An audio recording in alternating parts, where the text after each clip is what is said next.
IPL போட்டி கால வரையற்ற நிறுத்தம் அப்படின்ற மாதிரி சொல்லிட்டாங்க. இதுக்கப்புறம் நடக்கக்கூடிய மேட்ச் எல்லாமே அவ்வளோதான் ட்ராப் பண்ணிட்டாங்க, கைவிடப்பட்டது அப்படின்னு சொல்லிட்டு பிசிசிஏ பார்த்தீங்கன்னா அஃபிஷியலாக அனௌன்ஸ் பண்ணிட்டாங்க. நிலைமை எப்படி போயிட்டு இருக்கு அப்படின்னு சொல்லிட்டு உங்களுக்கு எல்லாருக்கும் நல்லாவே தெரியும். இதுக்கப்புறம் ஃபாரினில் போய் நடத்துவாங்களா, இதுக்கப்புறம் எப்போ கண்டினியூ பண்ணுவாங்க, அது மட்டும் இல்லாமல் ஃபாரின் வீரர்கள் எல்லாமே பார்த்தீங்கன்னா ஒரு அழுத்தம் கொடுத்துருக்காங்க. இந்த மாதிரி ஏகப்பட்ட நியூஸஸ் வருது.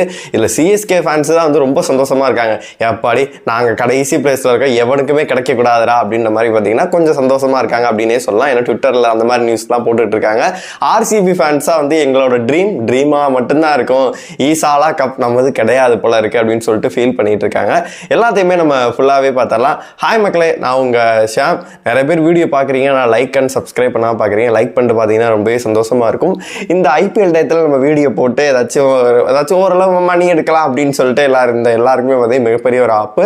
அவர் ஐபிஎல் ரசிகர்களுக்கு எல்லாருக்கும் பார்த்தீங்கன்னா ஒரு மிகப்பெரிய ஒரு வருத்தமாகவே இருக்கும். ஆனால் இது கண்டிப்பாக ஐபிஎல்லாக நாடான்னு கேட்டால் நம்ம ஐபிஎல் இந்த என்டர்டைன்மெண்ட்லாம் விட்டுட்டு நம்ம நாட்டுக்காக தான் இது பண்ணணும். அதுதான் மெயினான விஷயம். அங்கே அவ்வளோ பெரிய பதட்டம் போயிட்டு இருக்கு. உனக்கு என்ன கிளுகிழுப்பு கேட்குதா அப்படின்ற ஒரு தோனியில தான் பார்த்தீங்கன்னா போயிட்டு இருந்துச்சு.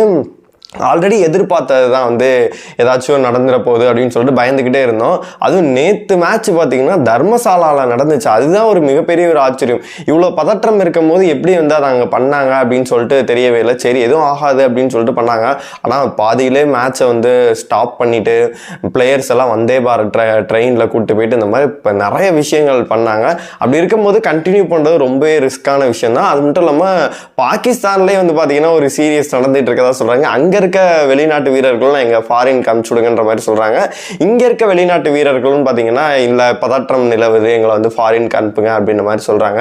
இல்லைங்க நீங்க அங்க நார்த் அந்த சைடு தான் போட்டி நடத்தா பிரச்சனையா இருக்கு, நீங்க அப்படியே சென்னை ஹைதராபாத் இந்த சைடு போட்டிகள் நடத்தலாமே அப்படின்னு கேட்டீங்கன்னா இந்தியா முழுவதும் தான் பிரச்சனைகள் இருக்கும், ஏதாச்சும் ஒரு ஆபத்துகள் இருக்கலாம். அப்படி இருக்கும்போது இந்த பதற்றமான சூழ்நிலையில டிராப் பண்ணிட்டு போறதா ஒரு நல்ல செயல் அப்படின்னு சொல்லிட்டு காலையில இருந்து நான் இப்ப வீடியோ போடுற வரைக்கும் அதனால வெயிட் பண்ணிட்டு இருந்தேன். காலையிலேருந்து வீடியோ போட்டிருப்பேன், இல்லாட்டி என்ன நடக்க போகுது அப்படின்னு சொல்லிட்டு நான் சரி அப்டேட் வர வரைக்கும் வெயிட் பண்ணுவோம் அப்படின்னு சொல்லிட்டு நானுமே வெயிட் பண்ணேன். காலையிலேருந்து நியூஸ் போயிட்டே இருந்துச்சு. பிசிசிஐ பார்த்தீங்கன்னா ஒரு குழு அமைச்சு எல்லாத்தையும் பேசிட்டு பார்த்தீங்கன்னா இல்லை தேவையில்லாத ரிஸ்க் தான், நம்ம ஆஃப் பண்ணிடலாம் அப்படின்ற மாதிரி பார்த்தீங்கன்னா ஆஃப் பண்ணிட்டாங்க. இதுக்கப்புறம் வர எத்தனை போட்டிகள் இருக்குது பார்த்தீங்கன்னா அது எல்லாத்தையும் இதுக்கப்புறம் எப்போ அறிவிக்க போகிறாங்க, இல்லை ஃபாரினில் எதுவும் வைக்க போகிறாங்களா அப்படின்னு சொல்லிட்டு நம்ம வெயிட் பண்ணி தான் பார்க்கணும். இன்னும் நிறையா ஐடியாஸ் அந்த மாதிரி ஸ்பெக்குலேஷன்ஸ் எல்லாமே போயிட்டுருக்கு. இல்லை மக்கள் இல்லாமல் நீங்கள் பிளேயர்ஸை மட்டும் வச்சுக்கலாம், இந்த நார்த் சைட் பண்ணலாம் அப்படின்ற மாதிரிலாம் சொல்கிறாங்க. அப்படிலாம் கிடையாது. அதுக்கு ஃபாரின் பிளேயர்ஸ் ஒத்துக்கணும். அவங்க இல்லை எங்களுக்கு பதற்றமான சூழ்நிலை இருக்குது, நாங்கள் போகிறோம் அப்படின்ற மாதிரி தான் அவங்களுமே சொல்கிறாங்க. அதனால் ஃப்ளைட் அந்த மாதிரி விஷயங்களுமே இல்லை. அதனால் என்ன பண்ண போகிறாங்கன்னு தெரியல. அவங்களுக்காக ஸ்பெசிஃபிக்காக ஒருத்தர் ஒரு ஊரில் அரேஞ்ச் பண்ணி இது பண்ணால் பரவாயில்ல, அவங்களுக்குன்னு செப்பரேட்டாக ஒவ்வொரு ஊர்கள்லேருந்து வந்திருப்பாங்க. அதனால் அவங்க எல்லாரையும் ஒரு இடத்துக்கு போய் விட்டுட்டு அங்கேருந்து கூப்பிட்டு ஏதாச்சும் ஒன்று பண்ணுவாங்க. ஏன்னா ஃப்ளைட்ஸ் எல்லாம் இருக்கா இல்லையா அப்படின்றத அதையுமே நம்ம பார்க்கணும். அதனால் அவங்களுக்கு என்ன முடிவு எடுக்க போகிறாங்கன்னு சொல்லிட்டு ஆல்ரெடி இப்போ முடிவு எடுக்க ஆரம்பிச்சிருப்பாங்க. அதுக்கப்புறமேட்டு பார்த்தீங்கன்னா இது செப்டம்பர் அல்ல அக்டோபர் தான் நடக்கும் அப்படின்ற மாதிரியுமே சொல்கிறாங்க. இப்போ ஒரு மாதம் 2 மாதம் சாலிடா ஒரு 3 மாசம் வரைக்கும் எந்த ஒரு இதுவுமே இல்லை அப்படின்னு சொல்லிட்டு ஒரு செப்டம்பர் அக்டோபர் இந்த கோவிட் டயத்தில் பண்ணாங்கல்ல, ஒரு 3 மாதம் நடந்துச்சு. அதுக்கப்புறம் ஒரு 2 மாதம் நடந்துச்சுன்னா திடீர்னு வீரர்களுக்கு கோவிட் வந்துருச்சு. அதுக்கப்புறமேட்டு பார்த்தீங்கன்னா கொண்டு ஒரு 2-3 மாதம் கழிச்சு பண்ணாங்க. அதே மாதிரி இந்த டைம் பண்ணுறதுக்கான வாய்ப்புகள் இருக்குது. மீண்டும் விட்டதுலேருந்தே தொடருவாங்களா இல்லை புதுசாக ஆரம்பிப்பாங்களா அப்படின்னு சொல்லிட்டு தெரியவே இல்லை. என்னை பொறுத்த வரைக்கும் விட்டதுலேருந்து ஆரம்பித்தாங்க அப்படின்னா அந்த வீரர்களோட அவைலபிலிட்டி எல்லாத்தையும் செக் பண்ணிவிட்டு அவங்களுக்கு சீரியஸ்லாம் அது இருக்கா அதெல்லாம் பார்க்கணும். ஏகப்பட்ட வேலைகள் இருக்குது. ஏன்னா அது 2.5 மாதம் கான்ட்ராக்ட் கொடுத்துருப்பாங்க, 2.5 மாதம் விளையாண்டுருப்பாங்க. இப்போ முடிச்சுட்டு அவங்க போயிட்டீங்கன்னா ஒவ்வொருத்தருக்கும் சீரியஸ் இருக்கும், மேட்ச் எல்லாமே இருக்குது. இப்போ நம்மளே இங்கிலாந்துக்கு மேட்ச் டெஸ்ட் விளாட போகிறோம், அந்த மாதிரி பார்த்து ஏகப்பட்ட மேட்ச் இருக்கும். அப்படி இருக்கும்போது எல்லாத்தையுமே அவங்க செக் பண்ணிட்டு தான் ஒரு டைம் டேபிளே போட முடியும். அது சாதகமாக அமையணும். இப்போ இந்த ஊரில் வச்சாங்க அப்படின்னா ஓகே இருக்கும், இது வெளிநாட்டில் வச்சாங்கன்னா அங்கே சாதகமாக இருக்கணும். இப்போ உள்ள டாப் 4 டீம்லாம் அங்கே போய் தடுமாற வாய்ப்பு இருக்குது, கீழே இருக்க டீமெல்லாம் ஜெயிக்கிறதுக்கு வாய்ப்பு இருக்குது. அதனால என்ன வேணால் நடக்கலாம்.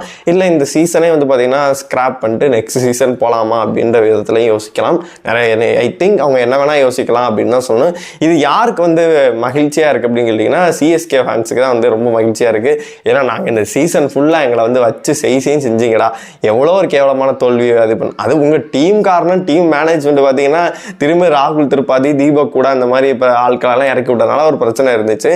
அதுக்கு வந்து மற்றவங்களாம் ஒன்றும் பண்ண முடியாது. அதனால் அவங்க தான் ரொம்ப சந்தோஷமாக இருக்காங்க. ரொம்ப கவலையில் இருக்கிறது யார் அப்படின்னு கேட்டிங்கன்னா ஆர்சிபி ஃபேன்ஸ் தான். ஜிடி கூட பார்த்தீங்கன்னா ஒரு கப் அடிச்சிட்டாங்க. மும்பை உள்ளே தான் இருக்காங்க, பிளே ஆஃப் 4th பிளேஸில் இருக்காங்க. பஞ்சாப்க்கு கொஞ்சம் வருத்தமாக இருக்கலாம். ஆனால் ரொம்பவே வருத்தப்படுறது யார் அப்படின்னு கேட்டிங்கன்னா ஆர்சிபி ஃபேன்ஸ். ஏன்னா ஃபஸ்ட்டு செகண்ட் வந்து தக்க வச்சுக்கிட்டு அப்படி உள்ளே இருந்தாங்க. அவங்கள பொறுத்தளவு வெறும் ட்ரீமாக மட்டும்தான் இருக்கும் அப்படின்ற மாதிரி அவங்க நினச்சிட்டு இருப்பாங்க. அவங்க கடைசி வரைக்கும் கப்பே கிடைக்காது போல இருக்குது அப்படின்ற மாதிரி யோசிச்சுட்டு இருப்பாங்க. இன்னொரு விஷயமும் ஒன்று பரவிட்டு இருந்துச்சு. அதாவது அவேல் அதிகமாக ஜெயிச்சாங்க, அவங்களுக்கு கப்பை டைரெக்டாக கொடுக்க போகிறாங்க அப்படின்னு சொல்லிட்டு பார்த்தா அது வந்து ஆர்சிபி தான் அதிகமாக ஜெயிச்சாங்க, அதனால் ஆர்சிபி கப்பு கொடுக்க போகிறாங்க அப்படின்ற மாதிரி சொல்கிறாங்க. அதெல்லாம் எந்தளவு உண்மை அப்படின்னு சொல்ல தெரியும். இப்போதைக்கு ஐபிஎல் நிறுத்தப்படுறாங்க அப்படின்னே சொல்லலாம். நெக்ஸ்ட் சீசனுக்கு வந்து பார்த்திங்கன்னா சிஎஸ்கே வந்து நெக்ஸ்ட் சீசன் நடக்குது அப்படின்னா கண்டிப்பாக நடக்கும்.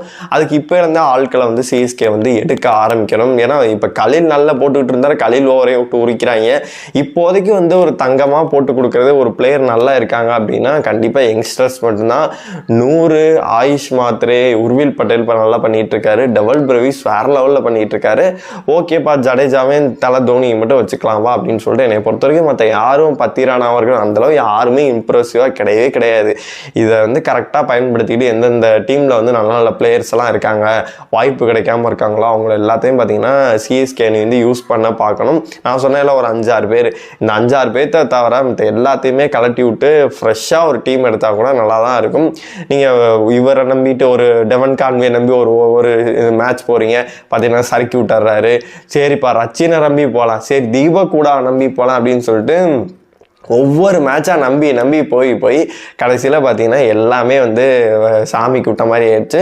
அதாவது ஒருத்தர் கையெடுத்த அன்னைக்கு பார்த்தீங்கன்னா இந்த பவர் பிளேயில் 5 விக்கெட் விழுந்துருந்துச்சு.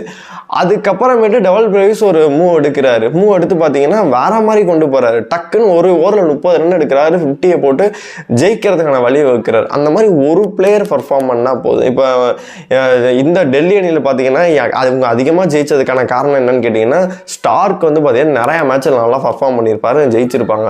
அதே மாதிரி ஆர்சிபியில் டீமாக பர்ஃபார்ம் பண்ணுறாங்க. ஹெய்சல்வுட் பார்த்தீங்கன்னா அவ்வளோ சூப்பராக பர்ஃபார்ம் பண்ணி நிறைய மேட்சை வந்து ஜெயிக்க வச்சிருப்பாரு. ஒரு மேட்ச் அது சென்னை கூட இருக்க மேட்ச்சில் வந்து 155 தான் இருந்தாங்க. ஒரே ஒருத்தன் செப்பார்ட்னு வந்து பார்த்தீங்கன்னா போட்டு போலாந்து 200+ டார்கெட்டை வந்து கடைசி 2 ஓவரில் கொண்டு போகிறார். அந்த மாதிரி ஒருத்தர் கால் இந்த மாதிரி ஒருத்தர் முன்னெடுத்து வச்சாங்கன்னா மட்டும்தான் வந்து டீமாக உழைக்கணும். இருந்தாலும் அந்த ஒருத்தர் வந்து வேற லெவலில் பர்ஃபார்ம் பண்ணுறோம். அந்த ஒருத்தர் யார், அந்த ஒருவன் யார் அப்படின்னு சொல்லிட்டு தான் நம்ம சிஎஸ்கே அணியில் தேட வேண்டியதாக இருக்குது. கண்டிப்பாக அவங்க வந்து இந்த சீசன் ஃபுல்லாகவே ரியலைஸ் பண்ணியிருப்பாங்க. 1-2 தோல்வி கிடையாது, தொடர்ந்து பார்த்தீங்கன்னா 9 தோல்விகளுக்கு மேலே பார்த்தீங்கன்னா தோல்வி அடைஞ்சிருந்தாங்க. 3 வின்னு தான். அது ஓப்பனிங் மேட்ச் எப்படி வின் ஆனாங்கன்னு உங்களுக்கே தெரியும். எல்எஸ்சி கூட எப்படி வின் ஆனாங்க, இப்போ கேகேஆர் கூட எப்படி வின் பண்ணாங்கன்னு சொல்லிட்டு தெரியும். அந்த மாதிரி இருக்கும்போது தொடர்ந்து நீங்கள் 9 மேட்ச் தோக்குறீங்க அப்படின்னா உங்கள் டீமில் தான் பிரச்சனை இருக்குது அப்படின்னு சொல்லிட்டு அதை அனலைஸ் பண்ணி அடுத்தடுத்து பிளேயர்ஸ் வந்து இறக்க பார்க்கணும். என்னை பொறுத்த வரைக்கும் நடராஜன் அவைலபிளாக இருப்பார் அப்படின்ற மாதிரி நானே சொல்லியிருந்தேன். ஏன்னா அவர் வாய்ப்பு கிடைக்கல, வேறு டீம் போவார்னு சொல்லியிருந்தேன். சிஎஸ்கே ட்ரை பண்ணலான்னு. இப்போ பார்த்தீங்கன்னா நேற்று நடந்த மேட்ச்சில் ஒரே விக்கெட் எடுக்கிறாரு. தலைவன் வேறு லெவலில் ஸ்பெல் போட்டுட்ருக்காரு. அதே ஓஜி நடராஜன் அப்படியே இருக்கார். இன்ஜுரியிலேருந்து மீண்டு வந்த பிறகு சூப்பராக பண்ணுறாரு. அதனால் டெல்லி அவரை விடுமா அப்படின்னு சொல்லிட்டு நம்ம வெயிட் பண்ணி தான் பார்க்கணும். உங்களை பொறுத்த வரைக்கும் ஓப்பனாக ஒரு விஷயம் கேட்குறேன். இந்த டயத்தில் வந்து ஐபிஎல் என்பது தேவைதானா, நம்மளோட என்டர்டைன்மெண்ட் தேவைதானா, அதை பற்றி உங்கள் ஒப்பீனியன் எல்லாத்தையுமே கமெண்ட் பாக்ஸில் சொல்லுங்கள். அடுத்து எப்போ நடக்கும் ஏதாவது விஷயங்கள் தெரிஞ்சாலுமே கமெண்ட் பாக்ஸில் சொல்லுங்கள். சிஎஸ்கே அணியில் என்னென்ன மாற்றங்கள்லாம் தேவைப்படுது அந்த ஸ்குவாடையுமே மறக்காமல் கமெண்ட் பாக்ஸில் சொல்லுங்கள்.